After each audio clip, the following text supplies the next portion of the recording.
तुलसा के लिए 16 श्रृंगार लाई, तुलसा के लिए 16 श्रृंगार लाई, तुलसा के लिए 16 श्रृंगार लाई, तुलसा के लिए 16 श्रृंगार लाई। पहने नहीं तुलसा पहनाऊं कैसे, पहने नहीं तुलसा पहनाऊं कैसे, मेरी रूठ गई तुलसा मनाऊं कैसे, मेरी रूठ गई तुलसा मनाऊं कैसे, मेरी रूठ गई तुलसा मनाऊं कैसे।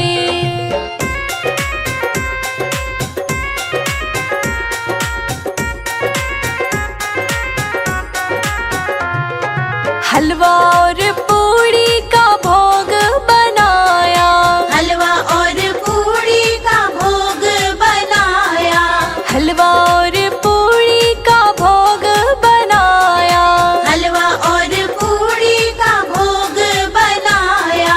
खाए नहीं तुलसा खिलाऊं कैसे, खाए नहीं तुलसा खिलाऊं कैसे, मेरी रूठ गई तुलसा मनाऊं कैसे, मेरी रूठ गई तुलसा मनाऊं कैसे, मेरी रूठ गई तुलसा मनाऊं कैसे।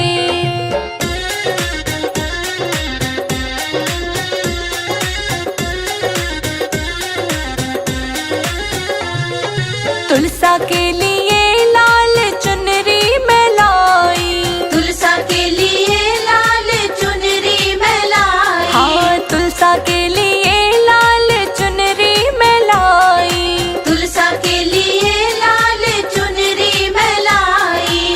ओढ़ी नहीं तुलसा उड़ाऊं कैसे, ओढ़े नहीं तुलसा उड़ाऊं कैसे, मेरी रूठ गई तुलसा मनाऊं कैसे, मेरी रूठ गई तुलसा मनाऊं कैसे, मेरी रूठ गई तुलसा मनाऊं कैसे।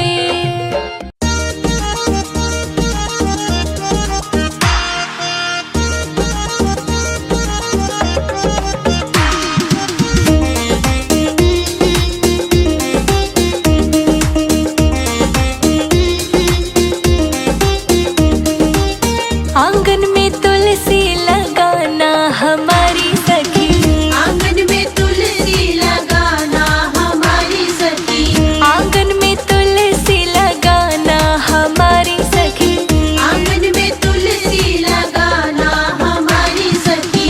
तुलसा की सेवा ठाकुर जी की पूजा, तुलसा की सेवा ठाकुर जी की पूजा, जीवन को सफल बनाना हमारी सखी, आंगन में तुलसी लगाना हमारी सखी।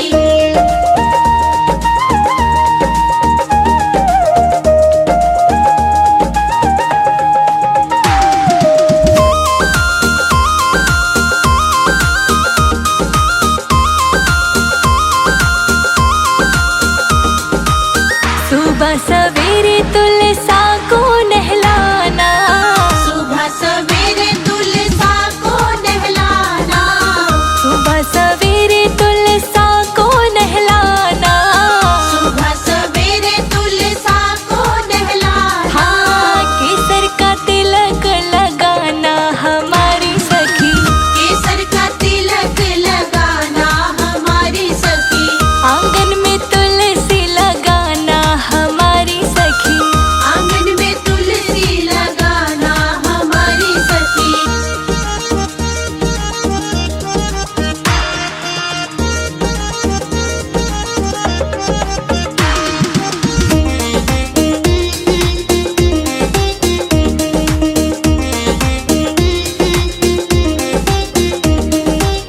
लाल लाल चोला तुलसा को पहनाना, लाल लाल चोला तुलसा को पहनाना, लाल लाल चोला